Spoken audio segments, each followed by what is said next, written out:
Hi guys, it's Amy and this is Amy by Nature. How you all doing? Welcome and welcome back to my channel.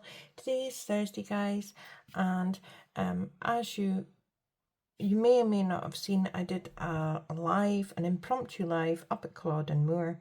It was very windy, so it was very difficult to hear me, but I did do a wee impromptu live. But I am bringing you today our minis and tinies for Christmas in July and our story time with Amy. So we will get on with that. Thank you to Terry who got back to me about winning. She's given me her address, so I will get that posted out to her soon. So I just need Tina's address and my other ladies, Leanne Zirkle 3339. If you guys could pop me a little email with your address, that would be super, and I'll get that posted out to you just as soon as possible. But let's get cracking with this, shall we? So our number one spot today is going to be Budgeting with Lysandra, this cool wee Santa. Our number two spot today is this one from Mary Love Country Living, Tropical Christmas, and it has got some rollover. Then we have got in the number three spot is one of mine, one of my freebies on Ko-Fi. Then we have got this one here from Homemaking with Heather, and this is a Christmas in July, and it's got rollover. Our number five spot today is another one of mine, and it's got rollover. It's one of my tinies. So there we go. We're planning on going to the beach on Saturday. It's supposed to be like the hottest day here, so that should be good. Our number six spot is Party Planner Paperie, and this cute little Santa drinking from a coconut cocktail. That was a bit of a tongue twister there. And then we have got this Christmas in July one from Shades Budgets from Miranda, and it's got some rollover. And then in our number eight spot today, we have got this lovely nativity scene from Melissa Manages. It is gorgeous. So that is our 8 challenges today. We have got £20 in 50s and 25s, and we've got a 6-sided dice, and we've got 20 in buyback 2s. So we're going to roll and see what everything is getting. So we're just going to start on number 1. And that's 2.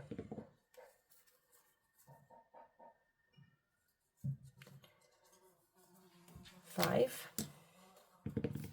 There's a fly in here. 4. 6.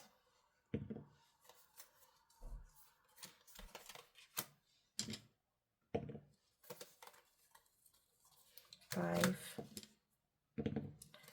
1. 6. 5. 4. 4. 2.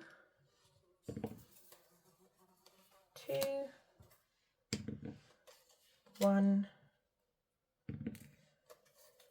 We've only got that's a 4, but we've only got 3, so we'll just put the 3 in there, and we'll start on this one when we've done a bit of condensing. So let's see what we can do here. We've got 51, 52, so we can condense on this one. And then we have got, oops, I'm taking everything with me there. Let's see what we've got here. 51, 52, 53, 53, 75. So let's get 2 for there and get a buyback 2. Then this one we have got 51, 52, 53, 325. So if we get 1 and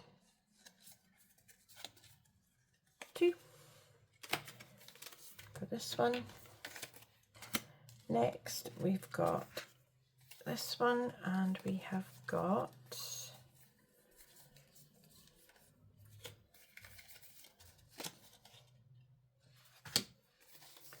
my goodness. Right, let's get this organized, shall we? So we've got 1, 52, 53, 54, 425. So we're going to take 2 away for that one.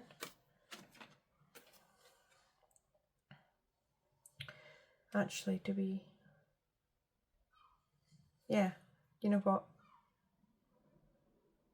Yeah, we are. We're going to take that, and that one can be a super spicy one. So then we've got 51, 52, 225 for this one. And then we have got 51, 52 for this one. We can put in. This one has got 51, 52. So we can put this one down, and then this one here,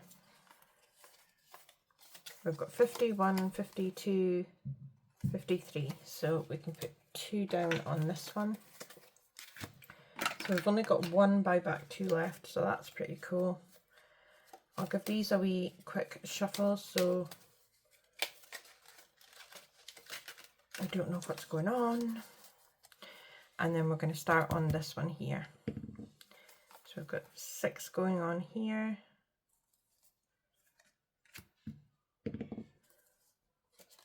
3.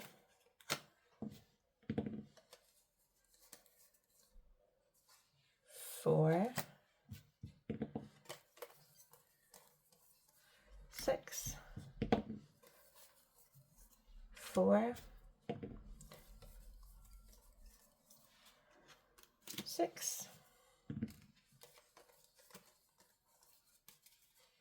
5. 5. And there was only 5 on there, so that's fine. Let's just see where we can condense again. No, I'm going to leave that one the way it is, I think. Okay. So I've got 51, 52, 250. So let's take that last 2, put that on there. So where did we finish? Oh, I don't even know. That one, I think. 1. And then we've got 5. So we'll just put that on there, and that is it. So that is all our ones done. So let's get this all put off to the side, and then we are going to go and see what we're doing here. So I think what we'll do is we'll do the blank spaces as 50, and we'll do the cocktails as 1 for this one from Budgeting with Lysandra. So the cocktails are going to be 1 and the rest are going to be 50. So in here we now have got 51. Oh no, hold on, I was making sure that we're in order. We've got 250, 350, 4, 425. So I think what we'll do is we'll do 1, 2, 3, and 4. And then we've got 25 on a rollover for that one.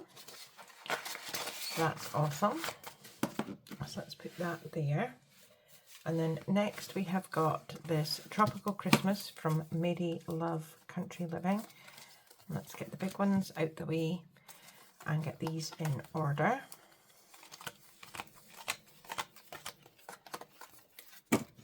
This one got a lot this time. So we've got 2, 3, 54, 55, 56, 57, 57, 75. Oh my goodness. So these are 1 each. So we've got 1, 2, 3, 4, and 5 that we are saving for this one. So let's get 5 all together. So that's 3, 4, and 5. And let's get another challenge for here. Let's grab this one. This is from It Is Not Too Late, Teddy. And we have got 51, 52, 51, 52, 52, 75. So we can cross off 2 of these, and we need 75 for rollover. So that is awesome. Next we have got my one, and these are 50p each. So let's just see what is going on here. We've got 2, 50, 3, 50, 4, 50, 5 altogether. So 51, 52, 53, 54, 55. We are so close to finishing this one. So all together in here we now have 5, 7, 8, 9, 10, 11. We've got 11 in here in total, which is awesome. And then moving on to Homemaking with Heathers, we have got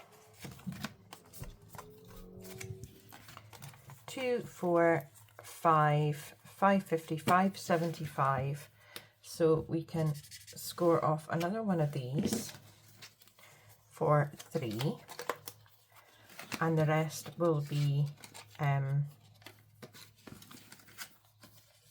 rollover. So we have got 6 actually saved now, and then the rest is in rollover, because we're doing them at 3 each, which is going to be a big one. Then we've got Melissa Manages. So let's just get these in order, just like this. There we go. So we have got 2, 50, 3, 50, 4, 55, 50, 6, 50, 6, 75. And these are 50 each. So we've got 51, 52, 53, 54, 55, 56, 50.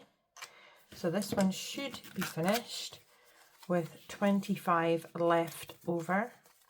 Let me just double check that. So we have got 2, 53, 54, 55, 56, 50, yeah, 650.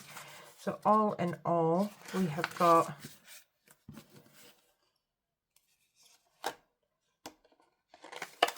8 in this one. And that one is complete, and we'll need a new one. So let's grab one.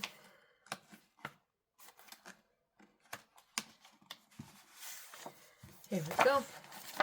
We're going to have this one. This one is the collab between Shades Budgets and Agape Book Club and Paper Company. This is Christmas in July. Santa is kicking out behind a watermelon, and we're going to do these at 50p each. So we don't have enough for one, so we're just going to put that in rollover for next video. And then we have got this one from Shades Budgets for Christmas in July, and let's just get these in order. So we have got 2, 53, 54, 50, 475. We only needed one to complete this, and we saved a total of 6. So let us get one for here. So that is 6 going into that one for savings. And we'll need a new one. So let us grab another one. Let's grab this one from Julie's Pages. So we have got 2, 3, 375. So we can do 3 of these and have 75 for a rollover. There we go. And then we have got Party Planner Papery, and we have got in this one 250, 350, 425, 2, 3, 4, 425. So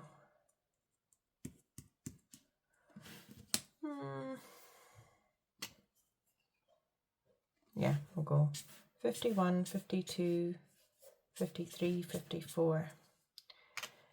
And we'll have 25 as rollover for this one. So that is coming along lovely. And then this one here is one of mine. And this one has got 2, 450, 450. So we just needed 3 to finish this one. So what have we got in here? We've got 5. So we need 8 altogether. So I'm going to have to exchange this out.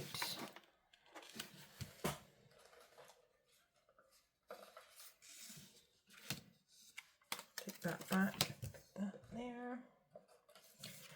Right, okay, so that is back, and then we have got 8 for this one, and we will need another challenge. So here we go. See what we've got.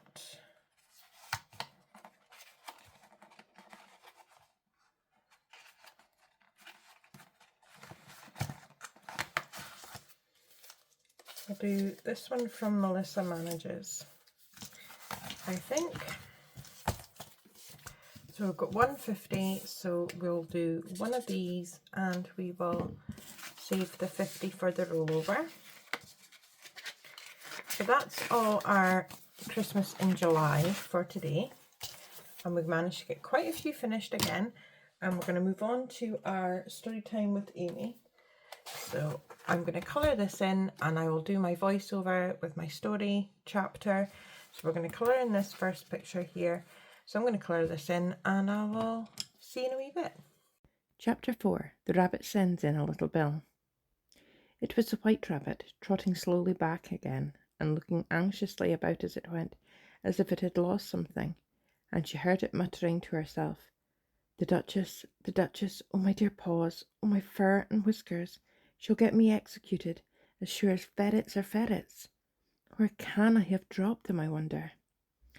Alice guessed in a moment that it was looking for the fan and the pair of white kid gloves, and she very good-naturedly began hunting about for them, but they were nowhere to be seen. Everything seemed to have changed since her swim in the pool, and the great hall with the glass table and the little door had vanished completely. Very soon the rabbit noticed Alice as she was hunting about, and called out to her in an angry tone, "Why, Mary Ann, what are you doing out here? Run home this moment and fetch me a pair of gloves and a fan. Quick now!" And Alice was so much frightened that she ran off at once in the direction it pointed to, without even trying to explain the mistake that it had made. "He took me for his housemaid," she said to herself as she ran. "How surprised he'll be when he finds out who I am. But I'd better take him his fan and gloves, that is, if I can find them." As she said this, she came upon a neat little house, on the door of which was a bright brass plate, with the name W. Rabbit engraved upon it. She went in without knocking, and hurried upstairs, in great fear lest she should meet the real Mary Ann, and be turned out of the house before she had found the fan and gloves. How queer it seems, Alice said to herself, to be going messages for a rabbit. I suppose Dinah will be sending me on messages next. And she began fancying the sort of thing that would happen. Miss Alice, come here directly and get ready for your walk. Coming in a minute, nurse, but I've got to watch this mouse hole till Dinah comes back and see that the mouse doesn't get out. Only I don't think, Alice went on, that they'd let Dinah stop in the house if it began ordering people around like that. By this time she had found her way into a tidy little room with a table in the window, and on it, as she had hoped, a fan and 2 or 3 pairs of tiny white kid gloves. She took up the fan and a pair of the gloves and was just going to leave the room when her eye fell upon a little bottle that stood near the looking-glass.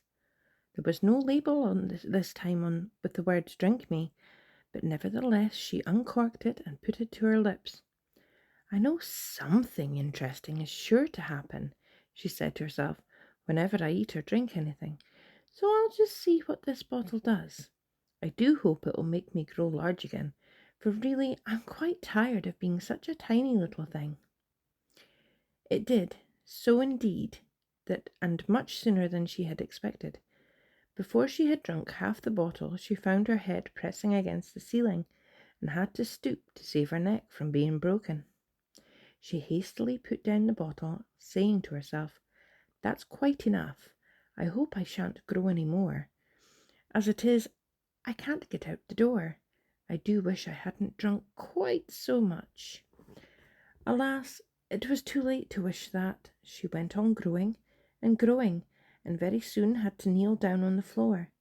In another minute there was not even room for this, and she tried the effect of lying down, with one elbow against the door and the other arm curled around her head. Still she went on growing, and as a last resource she put one arm out the window and one foot up the chimney, and said to herself, "Now I can do no more, whatever happens. What will become of me?" Luckily for Alice, the little magic bottle had now had its full effect, and she grew no larger. Still, it was very uncomfortable, and there seemed to be no sort of chance of her ever getting out of the room again. No wonder she felt unhappy. It was much pleasanter at home, thought poor Alice, when one wasn't always growing larger and smaller and being ordered about by mice and rabbits. I almost wish I hadn't gone down that rabbit hole. And yet, it's rather curious, this sort of life. I do wonder what can have happened to me. When I used to read fairy tales, I fancied that kind of thing never happened, and now here I am in the middle of one. There ought to be a book written about me, that there ought. And when I grow up, I'll write one. But I'm grown up now, she added in a sorrowful tone. At least there's no room to grow up any more here. But then, thought Alice, shall I never get any older than I am now? That'll be a comfort, one way, never to be an old woman, but then always to have lessons to learn. Oh, I shouldn't like that.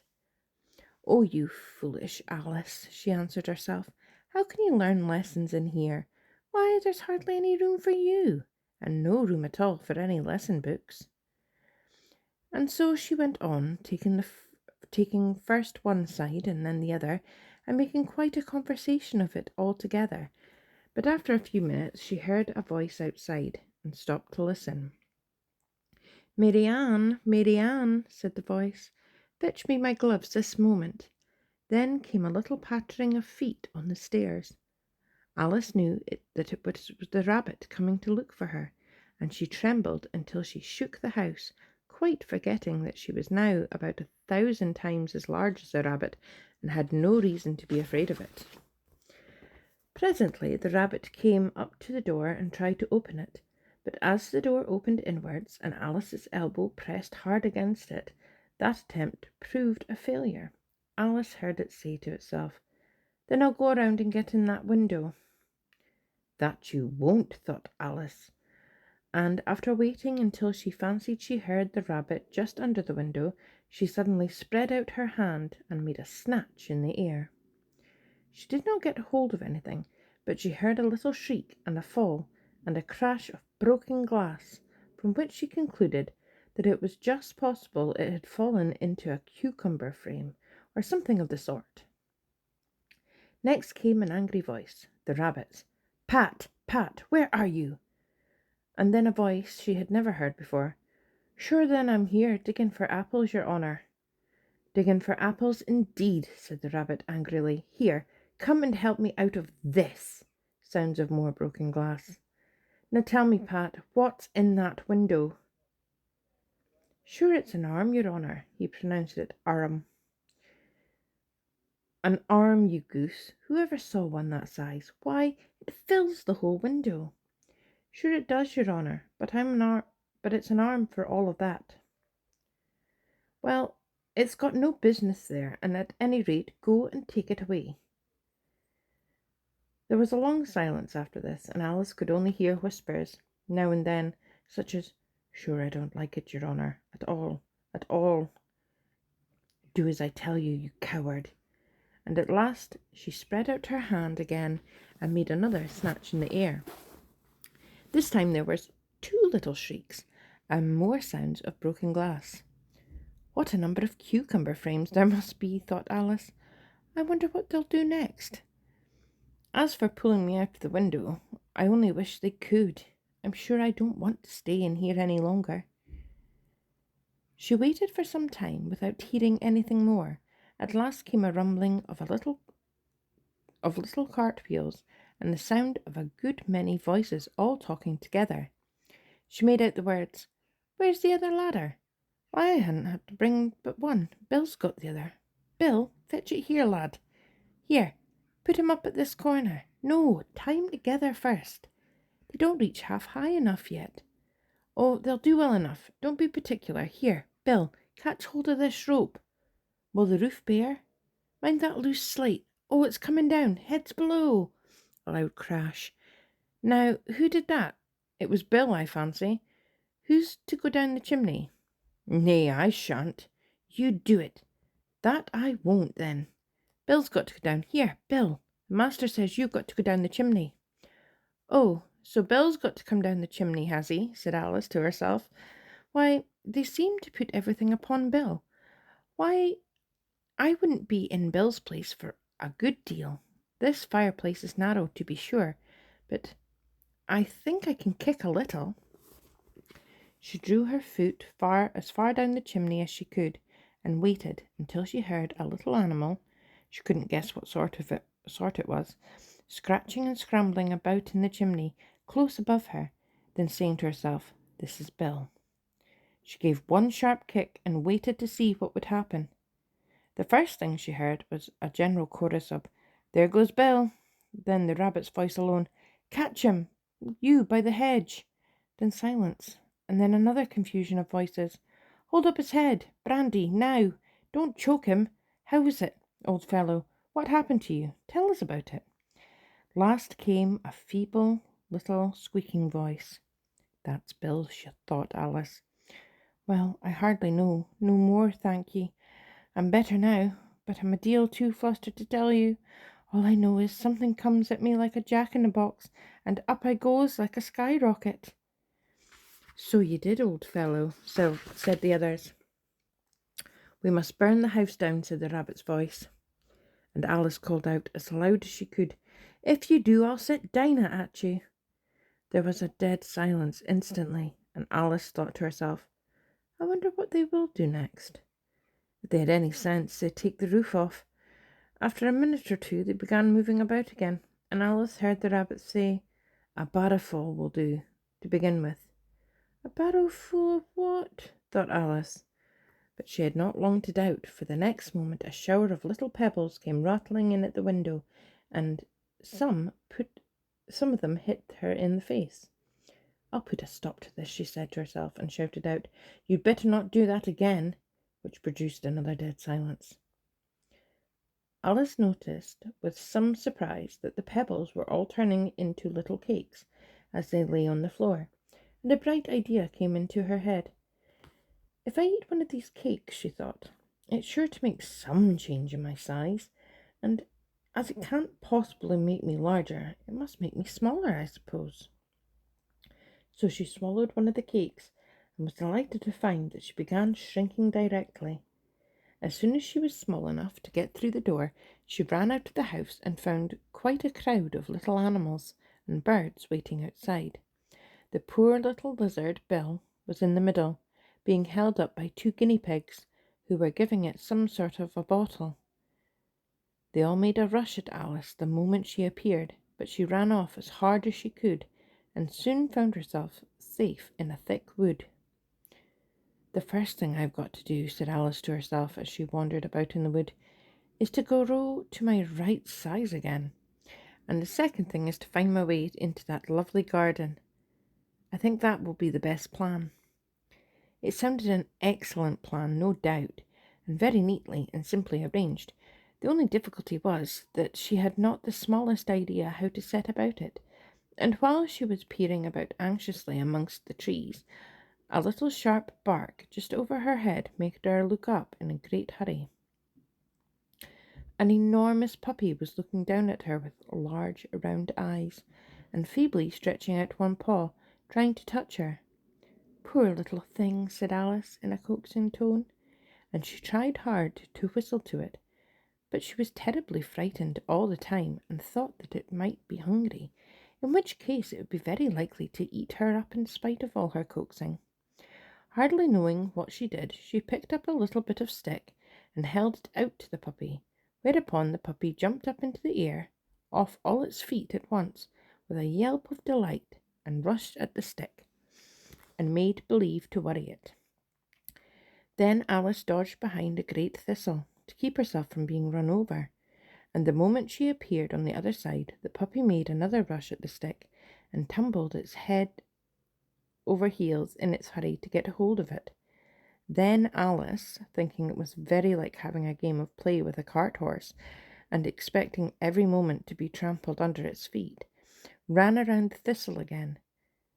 Then the puppy began a series of short charges at the stick, running a very little way forwards each time, and a long way back, and barking hoarsely all the while, till at last it sat down a good way off, panting, with its tongue hanging out of its mouth, and its great eyes half shut. This seemed to Alice a good opportunity for making her escape. So she set off at once and ran till she was quite tired and out of breath, until the puppy's bark sounded quite faint in the distance. "And yet what a dear little puppy it was," said Alice, as she leant down against a buttercup to rest herself and fanned herself with one of the leaves. "I should have liked teaching it tricks very much. If only I'd been the right size to do it. Oh dear, I'd nearly forgotten that I've got to grow up again. Let me see, how is it to be managed? I suppose I ought to eat or drink something or other, but the great question is, what?" The great question certainly was what. Alice looked all around at the flowers and the blades of grass, but she could not see anything that looked like the right thing to eat or drink under the circumstances. There was a large mushroom growing near her, about the same height as herself, and when she had looked under it, and on both sides of it, and behind it, it occurred to her that she might as well look and see what was on the top of it. She stretched herself up onto tiptoe and peeped over the edge of the mushroom, and her eyes immediately met those of a large blue caterpillar that was sitting on the top, with its arms folded, quietly smoking a long hookah, and taking not the smallest notice of her or anything else. Okay, guys, that is our first picture for our